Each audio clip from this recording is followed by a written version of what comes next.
China's journalists are mourning the man who censored one of China's most outspoken newspapers.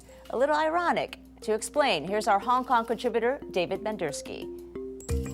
In China, censorship is never popular, and those who carry out censorship generally are not well loved by newsreaders or by journalists. And that's what makes the outpouring of grief recently over the death of this man, Zeng Li, so unusual. For the past 4 years, Zeng worked as a censor at Southern Weekly, a newspaper with a proud tradition as one of China's most outspoken.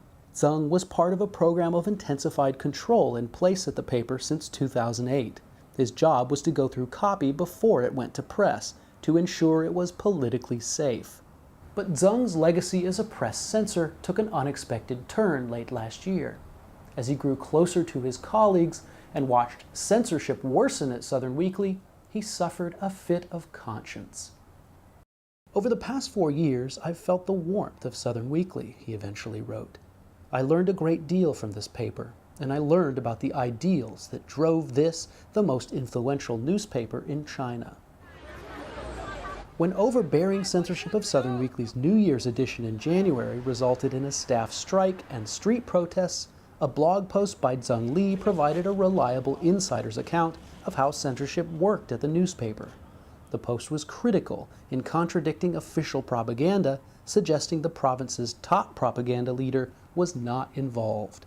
On April 4th, just days after Zeng Li's formal retirement from Southern Weekly, his family announced through his Weibo account that he had died late on April 3rd due to a cerebral hemorrhage.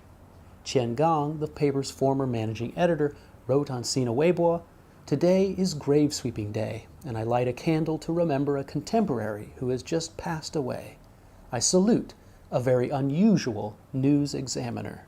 Lele, a reporter at Southern Weekly, wrote, "Over the past year, you were a pleasant surprise for our newspaper. During your final stretch, you worked hard so the paper could be as it should. May the spirit of the deceased come back to us."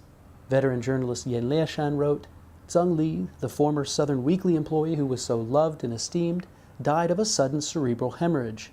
We feel deep grief over this, and we hope this old media man lives freely in the afterlife." The story of Zeng Li is a reminder of how complex things are in China's media.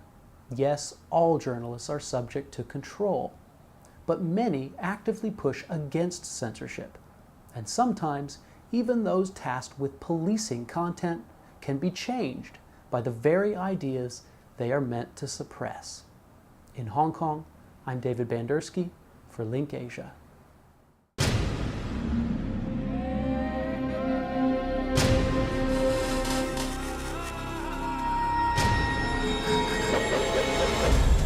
Now on U.S. airwaves, a global channel of uncompromising stories. World news, documentaries, entertainment, and culture. Link TV, connecting you to the world. For more information, visit linktv.org.